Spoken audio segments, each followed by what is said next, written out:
absolutely certain that Max Verstappen is human, or... I'll circle back to Max and the McLarens a period a bit later. We're going to speak about some other stuff first in this race review before we circle to them. First of all, that sprint race could have been a freaking email. It was literally the dictionary definition of this meeting could have been an email. The race was thankfully a little bit better, but not by much. Losail, it was built for MotoGP, not Formula 1, and it shows. I would love to know how much Formula 1 is being paid to race at Losail, because I swear to God, first of all, the length Formula 1 is going to, like, we've had tire blowouts or maximum stint lengths implemented every year we've raced here. And if the racing was entertaining, like, I wouldn't mind that much. I wouldn't mind it, but it's not.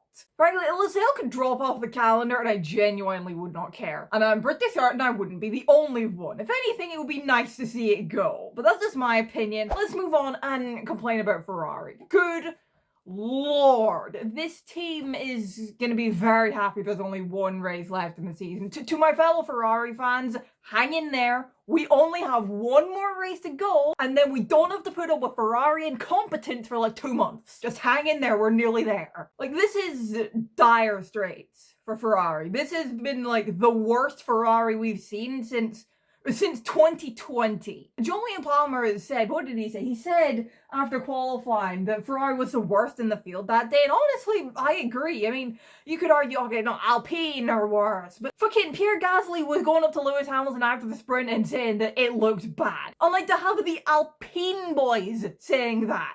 Fucking Alpine, the team that is 10th in the Constructors' Championship and is probably finishing this season as the best, worst team in Formula 1 history. The sprint qualifying was shit. The sprint was crap. Qualifying was crap. The race was crap. I mean, Leclerc did score 4 points, but like Ferrari were invisible. They were kind of nowhere, if you know what I mean. And it isn't the driver's fault for the poor performance in Qatar. The car was a complete pile of shit, and honestly, there's no way that management can deny it and pin the blame on the drivers. Because look, Lewis has not just suddenly forgotten how to drive a Formula 1 car this year. He hasn't. He's had a very bad year. I'll touch more on Lewis and his bad year next week in a final race review. But anyway, Lewis hasn't suddenly forgotten how to drive a Formula 1 car. He hasn't. Leclerc hasn't suddenly lost all his potential or whatever. I mean, if anything, this weekend has kind of just hammered home Leclerc's talent level. The fact that he even just managed to get that car into Q3. Because that Ferrari car did not belong in the top 10 in qualifying, but he managed to get it there.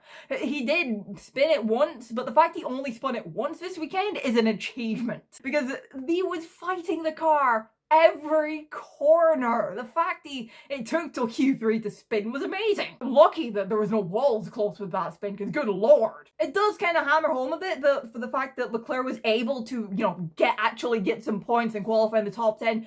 Does hammer home that Leclerc has been able to get on top of this car a lot more than what Hamilton's been able to. But it kind of just points out the one lap wonder that Charles is, and he was still struggling, and that might have actually been a bit of solace for Lewis. It wasn't just him. But Ferrari definitely needed this winter break. They're going to be very glad to see it come, because this season is ending so badly. I saw someone point out on Twitter that ever since John Elkann opened his mouth the other week, it's just been downhill for Ferrari. And it's true. Anyway, rant over, let's talk about some actual good things.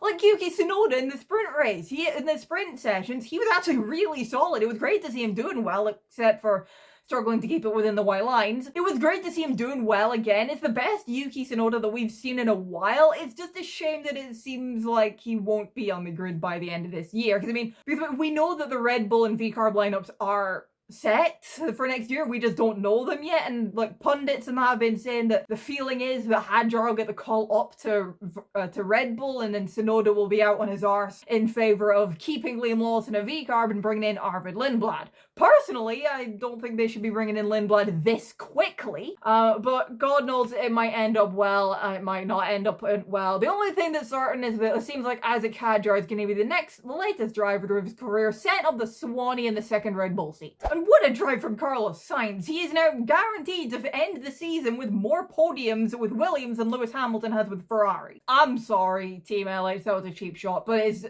is the truth.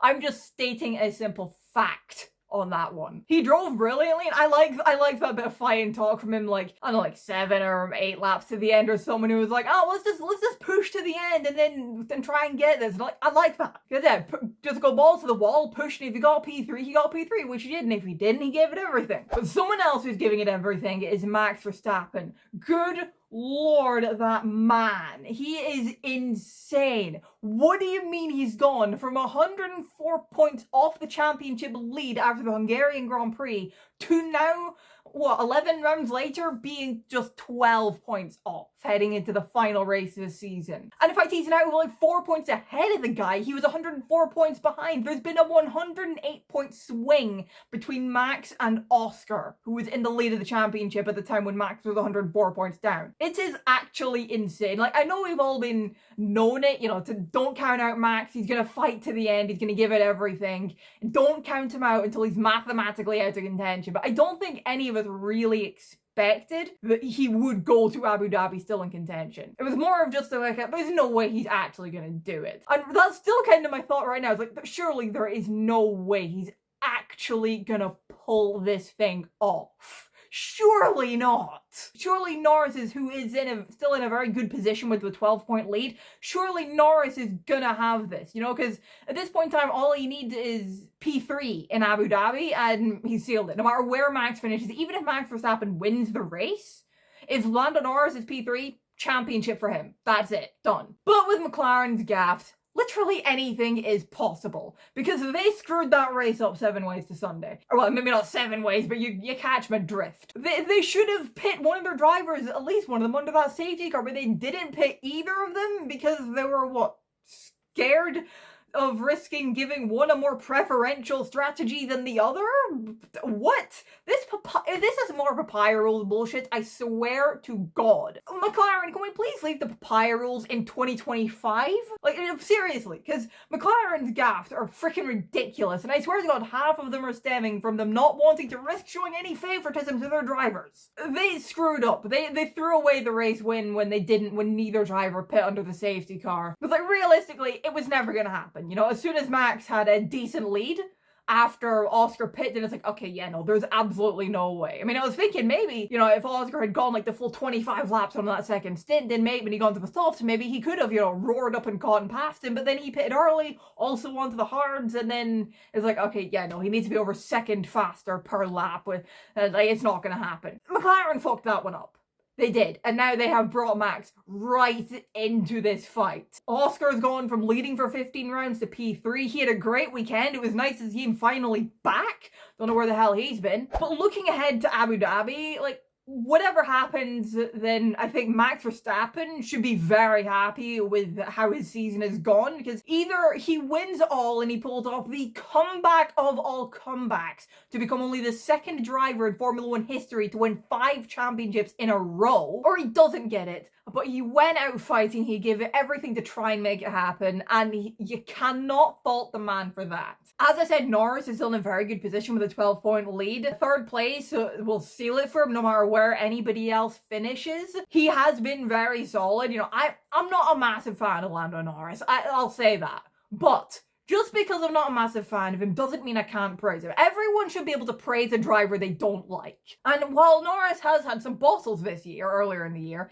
he has been solid. He has pulled it back. And he very well could win it all in Abu Dhabi and become the 35th world champion in Formula 1. But at the same time, Max has been absolutely insane this year. And I don't trust McLaren. The only thing I'm certain of is that I don't think it's going to be Oscar. I don't think he's going to win it. I don't think 2025 is going to be his year. Watch Oscar go win the championship now that I've said that. But no, overall, it was a meh race weekend in general. The sprint race could have been an email. The race wasn't as bad, but it wasn't brilliant either. Just, can we bin Qatar off the calendar, please? What were your thoughts on the Qatar Grand Prix, not the Abu Dhabi Grand Prix? Let me know them down in the comments below. Drop a like if you enjoyed the video. Subscribe if you're new around here. Thank you all so much for watching, and I'll see you in the next one. Bye-bye.